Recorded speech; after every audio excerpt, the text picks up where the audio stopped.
ქალბატონებო და ბატონებო, კაცებო და ქალებო, ბავშვებო და მოხუცებო, მართლმადიდებლებო და ურჯულოებო, გილოცავთ ყველას ახალი პატრიარქის გაპატრიარქებას შიო მესამე, ულოცავთ მას, უსურვებთ ყველაფერს საუკეთესოს, დიდხანს პატრიარქობას, სწორად, მართლად, მკაცრად, რადგან სიმკაცრე საჭიროა, და მოკლედ უხარია ერს, რომ აურჩიეთ ახალი პატრიარქი, უხარია ყველას, გარდა ნიკა გვარამიის. სადამსჯელო ინკვიზიტორი ქართველთა სულიერად გახსნილი, საკუთარი ერის მოძულე, რუსეთის უშიშროების რიგითი პაგონებიანი მოსაყდრე თუ რაღაც თანამეინახე შიო. უმალ მისი მორალური სიკვდილი დადგება, ვიდრე ის გახდება საქართველოს კათოლიკოს პატრიარქი. თვალებში გიყურებთ მეუფე შიო და მე გპირდებით ამას. გახდა ნიკა. რა დაგემართა ნიკა? არა, ნუ ხა ნიკას გინებას არ ვაპირებ, კაცო, უბრალოდ მე მინდოდა მეჩვენებინა თქვენთვის, აი მე რო არჩევნებს რო დაიწყებს ნიკა გვარამია და მის თანაგუნდელები რო დაიწყებენ, რომ გაყალბეს ხალხო, გაყალბეს და მაგიტო ვერ მოვიგეთ არჩევნები. და თავის თანაგუნდელები რო ეუბნებიან, რომ ნიკა იქნება რავი, აი პატრიარქს რო არ ვაგინოთ არ შეგვიძლია. არა, მაგისი ბრალი არ არის ხალხო. ეს არის გაყალბების ბრალი, მაგიტო წავაგეთ. ანუ მე რო პატრიარქს ვაგინებ, ეგ არაფერ შუაშია არჩევნებთან. ნიკა გვარამია, აი ის ძმაკაცია რა, სათევზაოდ რო წახვიდეთ ერთი 10 ადამიანი და 900 რო აი კამუფლიაჟი გაცვიათ, თითოს ერთი 5 ანკესი გაქვთ, წასულები ხართ რო ერთი 12 საათი უნდა ითევზაოთ, რა უნდა დააშროთ ტბა და ერთი 5-ნაირი საკვები გაქვთ ყველას თევზის და წყნარად ცხეთ ხართ ეს 9 ადამიანი, გაჩაგდებული გაქვთ თქვენი ანკესები და ამ დროს გახედავ მეათეს და უკვე ერთი მესამე ბოთლზეა ლუდის რა, ორნახევრიანების მესამე ბოთლია გახდა. ქვებს ისვრის იქით ესე ასრიალებს, ქვებს მე ხტება წყალში. ამ იმებში ანკესებში დაცურავს. ჩამო გიო, ჩამო ძმა, მაგარი თბილია წყალი. და ეს დაცურავს იქ. აი ეგა ნიკა გვარამია ოპოზიციაში. ის საწოდავები ხო დადიან, ეხა ხო დაიწყეს უკვე რა, არჩევნებისთვის მზადება და უკვე ქუჩაში გადიან და რაღაც ფლაიერებს არიგებენ და ფლაიერებით უნდა რომ მოიგონ. და ხალხს ხო თავს აგინებინებენ მაგ ფლაიერების დარიგების გამო. მოდი ამას წუწებ გაჩვენებთ. ზურაგირჩი ჯაფარიძეს აგინებენ ამ მომენტში ბატონო. ეხა ეგეც ვიცი ხა, ნელ-ნელა. არაფერი არ აგინებენ კაცო და იქ უკანა კადრში ჯაფარიძეს აგინებენ. ზურა, შენ დედას ტენე მე და არაფერი არ აგინებენ კაცო, მე ეგ ვიღაცა მოგზავნილია. ზურა, ეგ ფლაიერები დაკუჭე და დედა შენს გათხარ. არაფერი არა, აი კაცო ეხა ეს ვიღაცა მოგზავნილია, არავინ არ აგინებს. ეს ჟურნალისტიკა როგორ გადაობს შეხედე. რა თქმა უნდა, ჩვენ ყოველდღე დავდივართ. ზურაგირჩი ჯაფარიძეს აგინებენ ამ მომენტში ბატონო. ეხა ეგეც ვიცი ხა, ნელ-ნელა, რა თქმა უნდა, ჩვენ ყოველდღე დავდივართ ხალხში და ვიცი თქვენი, ასე ვთქვათ, ანუ ეს საწოდავები ქუჩაში დადიან, ქუჩაში ხო დედის ტრაქს აგინებენ და ამ დროს ნიკა გვარამია იქ სტუდიიდან ეს პატრიარქი შიო არის რუსეთის მონა. და ეს მოღალატეა და ვინ არის საერთოდ, ვინ ჩემი ფეხებია ეს შევ რაღაცები და ზურა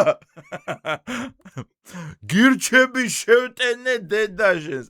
არაფერი კაცო ვინ აგინებს, არავინ არ აგინებს. ზურას არავინ არ აგინებს. კაი, გადავიდეთ მთავარ თემაზე ახლა. ხშირად არ არის ხოლმე, როდესაც ნოდარ მელაძის შაბათს განვიხილავთ, შაბათი გადაცემას ქვია. ნოდარ მელაძის შაბათს ხშირად არ განვიხილავთ ხოლმე ამ გადაცემაში, თუმცა ერთი ისეთი სიუჟეტია, მართლა მწვერვალი, ზოგადად ადამიანების ხასიათის, რადგან ერთი 20 მთავარი გმირი გვახლავს ამ სიუჟეტში და 20-ვე ერთმანეთს ატყუებს. ან ჟურნალისტები ხო ჩვენ გვატყუებენ, იქ რესპონდენტები ჟურნალისტებს ატყუებენ, იქ ადვოკატები ჟურნალისტებს ატყუებენ და აბსოლუტურად ყველა ერთმანეთს ატყუებს და აი მართლა უნიკალური სიუჟეტია, ასე რომ მინდა გაჩვენოთ და ერთად ვუყუროთ ამ ყველაფერს. რა სიუჟეტია? რისთვის არის? ვინ ვის ატყუებს, რატომ ატყუებს, ნოდარ მელაძე, შაბათი. დავიწყოთ. ვარკეთილში ახლა ყველა გამოუგნებელ კრიმინალურ ისტორიას ყვება, რომლის მსგავსიც 90-იანი წლების და მხედრიონის ყაჩაღური თავდასხმის შემდეგ აღარ მოусმენი. ვარკეთილში ნახე ბოლოს როდის არიან ნამყოფები. ეხა ეს სულ შეცვლილია ეს ქუჩა მთლიანად, ხო, აქ შუაში გამყოფია რაღაცა. ვარკეთილში ბოლოს იყვნენ 2013-ში და ის კადრები აქვს და ჩასვი რა, ვინ მიდის საერთოდ ვარკეთილში. აქ ფინაში ინკასატორების სახელით შესულმა ყაჩაღებმა სამ მოქალაქეს ყურები და თითები დააჭრეს. მოტივი დიდი ფულის გამოძალვა გახდა. ოპა. რა გაიგეთ, რა ინფორმაცია გაქვთ? ანუ ეგავიგე მეც რომ რუსები ცხოვრობდნენ სახლში თვითონ და აჩაგონი ხო ეგენი შევიდნენ რატომ ჟურნალისტი რო კარნახობს რომ რა გაიგეთ არ ვიცი არაფერი უბრალოდ ვიცი რომ რუსები ცხოვრობდნენ ყაჩაღობა მოხდა ყაჩაღობა თქვი და ისიც ეთანხმება ხო მეც გავიგე ყაჩაღობა თქვი რომ ირაკლი კობახიძე მიყაჩაღა თქვი მინდი რა გაიგეთ რა გავიგე და ის გავიგე მარიამ რომ შენ 30000 ლარს გიხდის თემურ ჭყონია იმის გამო რომ ეს საქმეები აკეთო და ანტისახელმწიფოებრივი ჟურნალისტკა იყო. ეგ გავიგეთ მთელმა საქართველომ. რა გაიგე? ვის არ გაუგია, მე ერთი დღე აწამებდნენ ამ ადამიანებს და ვერავინ ვერ გაიგო ამ ხო, არავის არ გაიგო. ერთი დღე აწამებდნენ და ვერ გაიგეთ? უკმაყოფილოა რა რომ. სიუჟეტი არ გამოდის. სამი მოქალაქე დაუდგენელი მოტივით თბილისში სამი თვის განმავლობაში სხვადასხვა დროს ჩამოვიდა და ყველა ერთ მისამართზე თბილისის გარეუბანში ერთიანობისთვის მებრძოლთა ქუჩაზე დასახლდნენ. საგამოძიებო მასალებში, რომელიც ჩვენ მოვიპოვეთ, არაფერია ნათქვამი. რას საქმიანობდნენ თვეების განმავლობაში პეტერბურგელის სპორტ ჩემი ძველი უბანია. იმ დღეს ვიყავი სხვა შორის და ის შემხვდა. ელექტრომობილების სატენი მაგ ქუჩაზე. მეთქი რა ელექტრომობილების სატენი აქ ხო ვიღაცა აფეთქეს ლიმონკით და ბავშვები რო ვიყავით მივდიოდი და იმაში სიცხალში ვჭყაპუნობდით. იმიტომ რომ ისინი მოუხსენით პოლიციის ლენტები როა პოლიციის ლენტები წამოვიღეთ ჩვენ უბანში ვაბამდით ხოლმე მაგ პოლიციის ლენტებს ზღოლებს ვეღადავებოდით რომ ჰეჰე გადაკეტილია და ისინი მართლა ტრიალდებოდნენ მართლა ეგონათ რომ რაღაცა მოხდა აქ. არა და ჩვენ მოპარული გქონდა ეს ლენტა იქ რო ააფეთქეს ვიღაც. იმის დანაშაულის ადგილიდან. ბედნიერი ბავშვობა და დღეს კიდე გამწვანებულია ეგ ადგილი. მე რო წამოვედი, მაშინ გაამწვანა კალაძე, მაშინ მოუნდა ვარკეთილის გაკეთება. მე რომ მანდ ვიყავი ხოცავდნენ ერთმანეთს. ცვენების ჯგუფი თბილისში გამოძიებას მხოლოდ უთხრეს ის რომ მოკლედ, სიუჟეტი რო გაგაცნოთ. სამი ადამიანი, სამი რუსი ჩამოვიდა საქართველოში 3 კვირის ინტერვალებით. პირველი ადამიანი ჩამოდის სახლდება ამ ბინაში, გადის 3 კვირა, შემდეგ ჩამოდის მეორე ტიპი, ისიც შედის ამ ბინაში, გადის ისევ 3 კვირა, ჩამოდის მესამე ტიპი, ისიც შედის ამ ბინაში. ცხოვრებლად დარჩენა სურდათ. საცხოვრებლად დარჩენა სურდათ. თავდაპირველად თბილისში წამოვიდა დანიელი. შემდეგ მე და ბოლოს შემოგვიერთდა ივანი. თავიდან ტურისტულად ჩამოვედით, მაგრამ განვიხილავდით აქ საცხოვრებლად დარჩენას. ტურისტულად ჩამოვედით, რა ვიცი, ვათვალიერებდით თბილისს რა. ვარკეთილში ერთიანობისთვის მებრძოლთა ქუჩაზე დავსახლდით. ვათვალიერებდით თბილისს. მე ჩამოვედი პირველი დიახ 3 კვირის მერე ჩემი ძმაკაცი დიახ 3 კვირის მერე ჩემი მეორე ძმაკაცი, მაგრამ ეს ხო ჩვეულებრივი მოვლენაა ხა. 3 ადამიანი რო გადაწყვეტ ტურისტულად სადმე ჩასვლას, ყველა ესე ვიქცევით, ხო? ინტერვალებით 3 კვირის მანძილზე ჩავდივართ. არაფერი საეჭვო აბსოლუტურად გავაგრძელოთ. Hi there. Would you like to receive a gift? No. I'm a missionary for the Church of Jesus Christ of Lilis შვილი ყავს და შვილი რუსეთში და რუსეთიდან იმათი სტუმრები იყვნენ. ცრუებით შემოსულები ეხარხი ვინც მაგხათაბალაში მოყვა. ქალბატონ ლილიც ვინც მაგხათაბალაში მოყვა რა. ხათაბალაში ვინ მოაყოლა, მე გეტყვი კახა, რადგან ვერ ხვდები რაღაცას. მოკლედ ეს ბინა ეკუთვნის ვიღაც ქალბატონს. ამ ქალბატონს ყავს ან შვილი ან შვილი, რომელიც იცნობდა ამ ტიპებს. იმ ტიპმა უთხრა ამათ, რომ ჩადითო კაცო, მეო ბინა მაქვს, იქ უსაფრთხოდ იქნებითო და იჩალიჩებთო თქვენ საქმეებსო რა უპრობლემოთო. ჩამოვიდნენ ისინი, როგორც კი ჩამოვიდნენ, ამან უთხრა ვიღაცებს ნაკოლი მისცა, რომ ესენიო არაკანონიერ საქმიანობას ეწევიანო, მიდითო დააყაჩაღეთო, ბევრი ფული აქვსო და ხა ხათაბალაში გაეხვნენ. ხათაბალაშიო. ტიპებს თითები და ყურები დააჭრეს და პატარა კინკლაღობა იყო რა, ხათაბალაში გაეხვნენ. მან ბელოვს უთხრეს, რომ ბინაში გაზი ჟონავდა, ხელოსნები უნდა მისულიყვნენ და მესამე სართულიდან ეზოში ჩასულიყო. კარი უცნობმა გააღო. შემათრია სახლში, დამიწყეს ცემა, წამართვეს ტელეფონი, დამსვეს მისაღებ ოთახში დივანზე, სადაც უკვე ნაცემები ისხდნენ დანიილი და ივანი. 7-ვე მამაკაცი იყო ნიღბის გარეშე, მაგრამ ეკეთათ ხელთათმანები. ნაწილს გასაშლელი, ზოგიერთს კი სამზარეულოს დანაეჭირა. ერთ-ერთს კი ჩვენი სახლიდან აღებული ცული. 7-ვე შეიარაღებულმა პირმა შემოგვარტყა ალყა. რუსეთის სამ მოქალაქეს ვარკეთილში რამდენიმე საათის სცემდნენ. 7 შეიარაღებული პირი რიგრიგობით ურტყამდა. სმენებით ურტყამდა. ჯერ ერთი ტიპი ურტყამდა, მერე დაიღლებოდა ეს. კაი, მიდი ხა შენ ურტყე. მე მეორე მივიდა და ის ურტყამდა. კრიპტო საფულის კოდს და მობილური ტელეფონების პაროლებს. ჩვენ ძირითადად გველაპარაკებოდა ერთ-ერთი მათგანი. ის სავარაუდოდ იყო ლიდერი. მოგთხოვა გვეთქვა ტელეფონის პაროლები. თუ არ მეტყოდით, ხელში ეკავათ სული და გვეუბნებოდა, რომ თავებს აგვაცლიდა და ისე დაგვმარხავდა, რომ ვერავინ გვიპოვიდა. ამიტომ პაროლები ვუთხარით. შეიარაღებული ბანდის წევრებმა დაზარალებული პაროლები რო ყოფილიყო ნოლიანები. რო გაწამებენ ცულს რო გირტყამენ თავში და მე კაი გეტყვით მაგ პაროლს ნოლებია. ბულების მობილურები გახსნეს 1 2 3 4 5 6 ეგ არის პაროლი. მაგრამ დიდი ფული კრიპტო საფულეზე ვერ იპოვეს. თხოვდნენ მობილურ ტელეფონსა და შენახული იყო $300,000. მათ რაღაც არასწორი ინფორმაცია ჰქონდათ. მოგახსენებთ, რომ მე და დანიელს გვაქვს საერთო კრიპტოვალუტის საფულე, სადაც გვედო მხოლოდ $800. ეს საფულე ჩვენ მათ $800 იყო სამი კაცი ჩამოსული ტურისტული მიზნებით და ცხოვრობდნენ რამდენი თვე? 3 კვირის ინტერვალით ხო ჩამოვიდნენ. ნუ მოკლედ, როგორც მინიმუმ 2 თვე ცხოვრობდნენ რა, ტურისტული მიზნებით, 3 კაცი $800.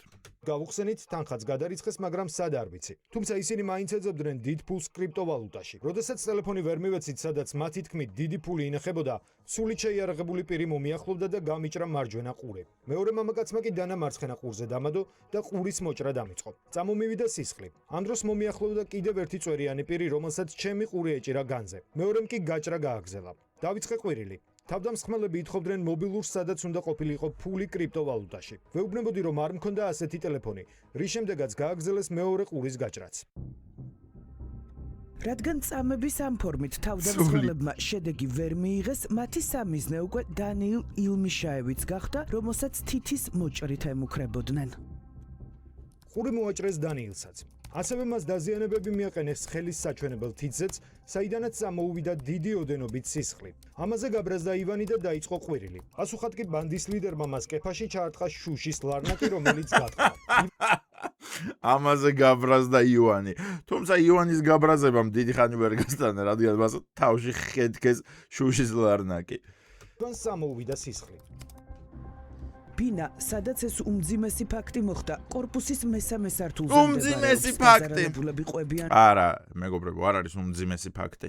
როდესაც კრიმინალი ხარ და როდესაც ან ნარკოტიკებით ვაჭრობ, ან ვიღაც ბებიებს აგდებ კოლ ცენტრებიდან, ოდესმე ვიღაც ჯგუფი შემოვა და დაგანაწევრებენ. ამასთანავე ხო გქონდა გადაცემა უკვე ესეთ პირებზე, არა, სადაც ტიპი დაანაწევრეს ბალიზე და ნაწილ-ნაწილ დააყარეს.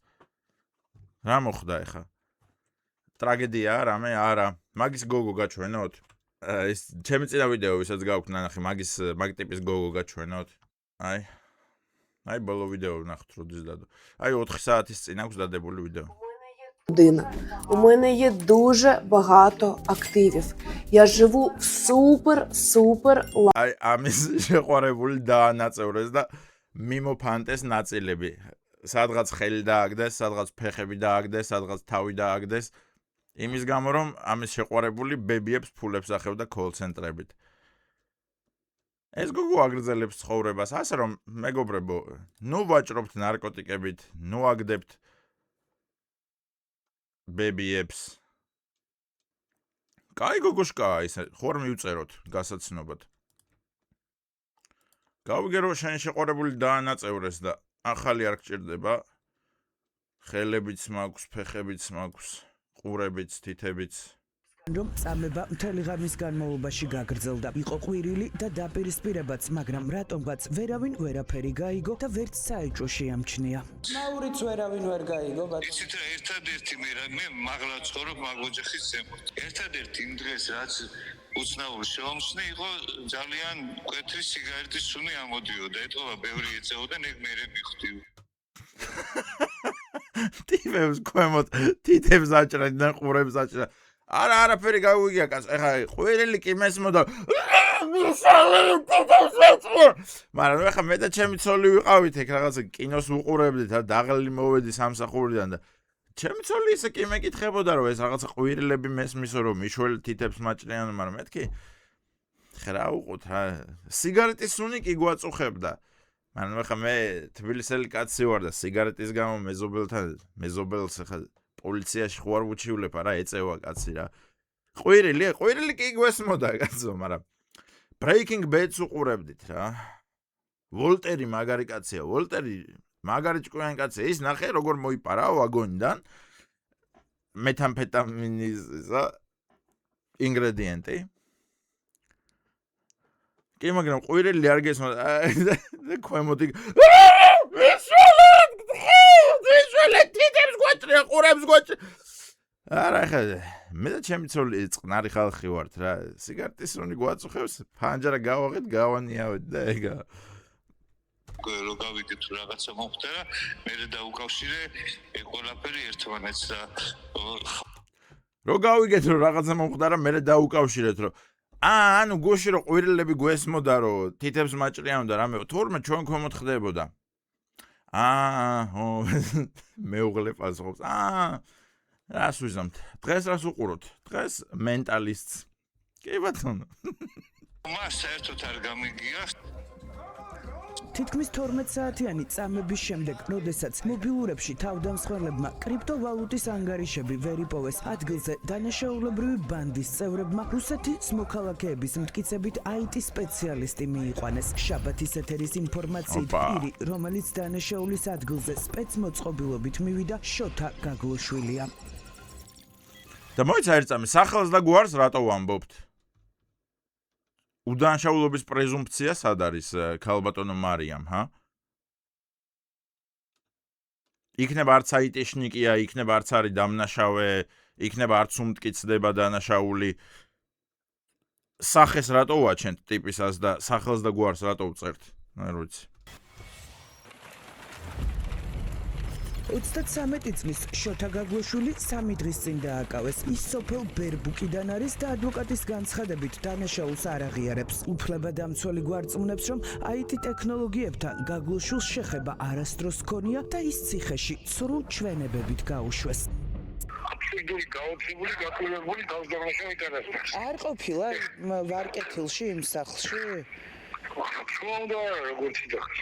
არ ყოფილა ის IT სპეციალისტია როგორც მე ვიცი. მუშაობს? ინე შოტიკო, არა გაზრა IT სპეციალისტი. ტელეფონში ნომერი ჩაწერა არის ხო? რატო არ იცის ახალგაზრდა ბიჭმა ნომრის ჩაწერა მობილურში?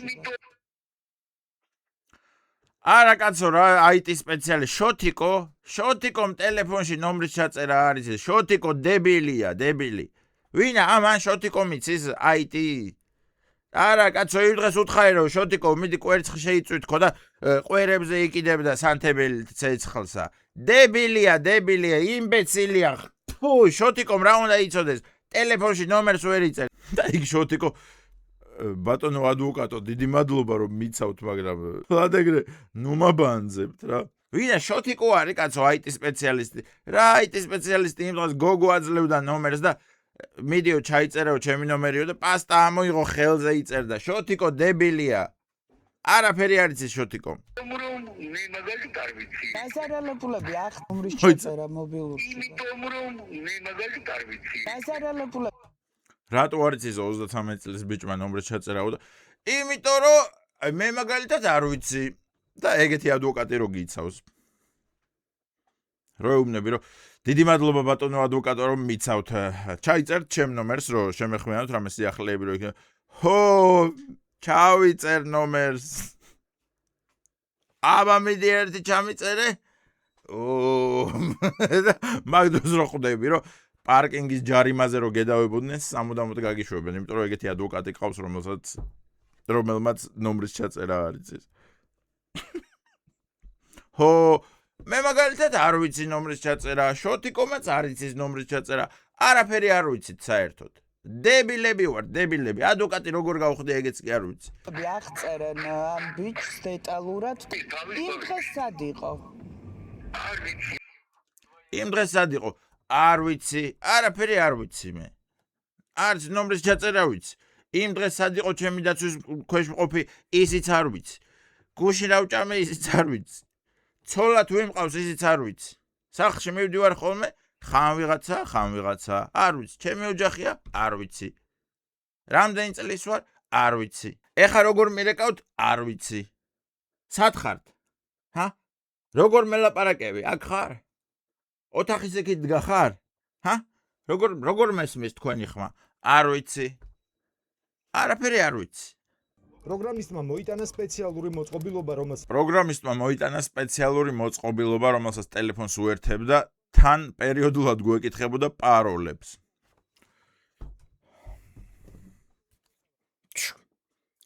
პიპ. ამის პაროლი რა არის? აჰა, 6 წელი ნულიანი, კი ბატონო. პიპ. წამი. მობაილ ბანკის პაროლი რა არის? კაი, აჰა. კრიპტოსაფულეების ადვიპოვო აქ. არ მეტყვით? აბა ვერ პოულობ მაშინ. რა შეაერთა ისეთი გამოუსადეგარი, რომ ვერაფერი გაიგო მაგის შეერთებით. ამ რაღაცა მოწყობილობა მოიტანა ადამიანმა, შეაერთა ტელეფონზე და მე ეკითხებოდა, რომ პაროლი რა გაგვთო აქ. Power bank-ი მოიტანა და ის შეაერთა და უბრალოდ დატენვა დაიწყო ტელეფონის. ეს მოდის, მოიხსნა რაღაც ჩანთა, დაალაგა ყველაფერი გაშალა, ესე პორტფელი აქვს რა, ოღონდ ბევრჯერ რო იხსნება ეს. ელექტრომოწყობილობები უდევს, ამოირჩია, ჯერ შეხედა იმათ ტელეფონს, რომ აჰა, iPhone-ი, კი ბატონო, ეს შნური უდგება ამას iPhone-ს და მე ამოიღო power bank. შეაერთა უყურებს. კი, ტენის power bank. აბა ეხა მითხარით თქვენი კრიპტოსაფულეების პაროლები, რომ გადმოვიტანო ფულები? არ გეტყვით. აჰა, არ გვეტყვის. მაშინ წავედით მარნეულში წავიყვანოთ ესეთი. მარნეულად, რადგან მისი თქმით, იმ ბინაში ყოფნა საშარო იყო. იმ ბინაში ყოფნა საშარო იყო, ხო? აი შარი გიშლი და ხელს, რა, power bank-ი შეაერთე და ტელეფონს დატენვა დაუწყე. ო, აი მარნეულში რო წაიყვანდით ამ ტიპებს, ხო გატეხავთ. საბოლოოდ თავდამსხმელებმა ნაწამები ახალგაზრდების მარნეულში წაყვანა გადაწყვიტეს. სისხლიანი ტანსაცმელი მოაგროვეს, სახლი დაალაგებინეს და ვიდეოებიც გადაუღეს. სახლი დაალაგებინესო, ბიჭო. თითები მოაჭერით კაცებს და მე რეუბნებით სახლი დაალაგეო. როგორ დავალაგო უბრალოდ, როგორ თითები არა მაქვს. აჰა. ესე დავალაგო. თითებს რას მაჭრიდით, თუ სახლი უნდა დამელაგებინა. ჯერ დამელაგებინა, მერე მოგეჭრა. უქნენ თუ პოლიცია რამეს გაიგებდა, კადრებს გაურცელებდნენ. გათენებისას გადაგვიღეს ვიდეოები. გვათქმებინეს, რომ ვიყავით კრიმინალები, ნარკომანები და გამსაღებლები. თან გაგვაფრთხილეს, რომ თუ პოლიციას მიმართავდით, ვიდეოს გავრცელებდნენ და არავინ დაგვიჯერებდა. ჩვენს მიერ მოპოვებული კადრებით გინდება, რომ დაზარალებულებმა ესენიც მაგრები არიან. ტიპებმა თითები და ყურები დააჭრეს და მერე ვიდეო ჩაუწერეს. ხა თქვითო, რომ წამლის ბარიგები ხართო და იცოდეთო პოლიციაში თუ წავხვალთო, ამ ვიდეოებს გაგიბაზრებთო. თითები მაგ დაჭრელი, რა ვიდეო უნდა გამაჩეროს, ბიჭო? კაი, მაშინ არ წავალ ძმაო პოლიციაში. ვიქნები, ვიცხოვრებ ეზე, რავი. იმიტომ რომ ყველაზე მთავარია ცხოვრებაში, რომ ვიღა დეიდა ჩემმა არ ნახოს Facebook-ზე, რომ მე ვიძახი წამლის ბარიგა ვარ თქო, თორე თითები მქონდეს და ყურები დაჭრილი. დამამცირებელი კადრების გადაღების შემდეგ სად აქვს თითები და ყურები დაჭრილი? 14 საათზე თავდამსხმელებთან ერთად დატოვეს. კადრებში ჩანს, როგორ გამოჰყავთ ბანდის წევრებს რუსეთის მოქალაქეები კორპუსიდან და ჯგუფების წევრებს ხელში უჭირავთ. ერთი შუა დღეს 2 საათია, ან ყვირილი არ შეუძლიათ, ან რამე დაბმულები აშკარად არ არიან, ხო? შუადღის 2 საათია, ეს რაღაც ღამის 3 საათი ხო არ არის, რომ კაცშვილი არ იყოს ქუჩაში. ამდენი მანქანა აყენია, ამხელა კორპუსია, რამის დაყვირება არ შეუძლიათ? თუ თითები დაჭრილი აქვს და ყურები დაჭრილი აქვს და სისხლების დიდ. ჩანთებიც ეს სავარაუდოდ ის ტექნიკაა, რომ მაგრამ მე ვიდეოს გაუბაზრებენ, რომ მე ვარ ნარკომანი. მე მიყვარს ნარკოტიკები. იცოდი ამ ვიდეოს გაგიბაზრებ თუ ეტყვი ვინმეს რომ თითები მე დაგაჭერი. კარგი არ ვეტყვი მაშინ. ხმარება მეგობარმა სთხოვა და ის წამების ფაქტს არ შესწრებია. მეგობარმა თხოვა და რეალურად იჯდა საჭესთან და არაფერი არ იცოდა იქ რა ხდებოდა. არანაირი წამების ფაქტის არ შესწრებია. ეს არის მძღოლის ადვოკატი რა. ხო და ჩემი დაცვის ქვეშ მყოფიო მხოლოდ მძღოლი იყო და არაფერი არ იცოდაო. კაი, უბრალოდ მძღოლი ხარ და უკან გიჯდებია მიღაც თითები, რომლებსაც თითები არა აქვს და ყურები არა აქვს. და შენ ამ დროს მიდიხარ. აბა საით ჯიგრებო, მარნეულში არა, დავგაზე წავედი კაცო. სიგარეტი რომ მოვწიო ხო არ შეგიშლით? არა, კი ბატონო. მოიცა არ გესმის? მამეთ რას გაიგებ, ყურები არა გაქვს. სიგარეტი თქო, სიგარეტი ხო არ შეგიშლის? არა, კაი, წავედი. მე მეძახოდნენ სკოლაში ბედინას განგსტერს, ვატარებდი იარაღს, სისტემას ვალტერს. რაც დიციხე ზონდა. გისწორდებათ ბედინა ძმებო, იქ უკან ზის ეს ტიპი უთითებო. ყურები არა აქვს, თითები არა აქვს. სისხლების დის ეს. მე მეძახოდნენ სკოლაში. რა ხდება? ბედინა არ გისწორდება? არ გესმით? რუსები ხართ თქვენა. რუსულები გინდა? მიაგი, ხო გინდა რუსი არ არის კაცო, რუსი არ არის მიაგი. მედი ერთი მიაგი ჩავრთო მაიცა. Патериалисибани мананина дамана команда магава банки зомби там битом мекрива так бакабакам. ასწორებს არა მაიცა ერთი დრაივზე გავაჩეროთ და მე დავგაზოთ არა. ივანში მაიმუნო შენა. მაიცა არ დაიცალო ჯერ სისხლისგან. ბუმი გინდა ბუმი. თუ კაცა მეტი გინდა რამზან კადიროვის ენერგეტიკული. ის უკან ზის. თითები აღარ მაქვს. მაიცა ერთი შევკატავდე დრაივზე აქ მაგარი გოგო მუშაობს, მაგარი გინდა ნომერი მოგწე შემაიმუნო. თუმეტეს კიდე რომ მონაწილეობა მიიღო დაგვარ ფაქტთან დაკავშირებით. ისინი ლაპარაკობდნენ აზერბაიჯანულ ენაზე, თორნიკე და რომ საერთოდ არ ესმის აზერბაიჯანული ენა და მე თუმეტეს რომ იქ ცემის ფაქტს ადგილი არ ქონია, გარკვეულ ლოკაციაში ჩერდებიან დრაივთან, ყიდულობენ ენერგეტიკულ სასმელებს, ჩვეულებრივად რაღაცა მართლა დრაივზე გაჩერდა. გამომდინარე ის რომ მართლა ენერგეტიკულები დაიწყო. საერთოდ გამორიცხულია. დორეულს ჰქონდა თუ არა ინფორმაცია, რომ კრიპტოვალუტის საფულეს ფლობდნენ სავარაუდოდ დაზარალებული და რას ამბობს $300,000-ზე, რომელსაც ითხოვდნენ. არანაირ ინფორმაციას არ ფლობდა თვითონ თორნიკე დორეული. არანაირ ინფორმაციას არ ფლობდა ქალბატონო. ეხლა მე რამდენად უნდა გაგცეთ ამ შეკითხვაზე პასუხი? დიახ, უბრალოდ მძღოლი იყო. მესმის რომ უკან 3 ადამიანი ეჯდა უთითებოები და უყურებოები. მაგრამ თორნიკე უბრალოდ შეიარა დრაივზე, იყიდა გალფში ჰოტდოგი, 2 ცალი ბუმი და წავიდა მარნეულში. დიახ, უკან დაბმული ხალხი ყავდა. დიახ, სისხლების დიოდათ, რადგან თითები აღარ ქონდათ, მაგრამ რა შუაშია თორნიკე? და მოიცა თორნიკეს სახელზე გვარს რატო ვაბაზრებთ? აი ჟურნალისტებო, თორნიკეს სახელზე და გვარს რატო ვაბაზრებთ და რატო ვაყენებთ ესეთ მდგომარეობაში, სადაც აი რო გამართლდეს და თუ იქნებ მართლა არაფერი იცოდა. და ეხა გამოდიან და იმაზე ტევ პირველი მატყუარა არხი. ჩვენ დავაბრალებთ ვიღაც ტიპებს რაღაცეებს, ჯერ სანამ დაუმტკიცდებათ სასამართლოს მიერ. ეგრევე უკვე გავწირავთ. რატო წირავთ ხალხს ესე? რატო იძახეთ სახელს და გვარს, რატო აჩვენებთ სახეს? როცა ჯერ არც აქვს დამტკიცებული, ხო, ბრალდება. პეტერბურგელების ჯგუფი ყველაფერს იგონებს, რათა ამით საქართველოში მათი ჩამოსვლის რეალური და საქმიანობის მოტივი დამალონ. მოკლედ, იმ თავდამსხმელების ადვოკატი იძახის, რომ ეგენიო ყველაფერს იგონებენო, იმიტომ რომ დამალონო თავის ჩამოსვლის რეალური მიზეზიო. რაც რა თქმა უნდა მართალია. მე ხა არ ვარ სამართალდამცავი, მაგრამ მართალია, აბა რა არის ახლა სამი კაცი რო ყურები ესე დააჭრეს ინტერვალები თქვენი დაცვის ქვეშ მყოფებმა დაზარალებულად. ყურები ყოველას ადგილზე აქვს.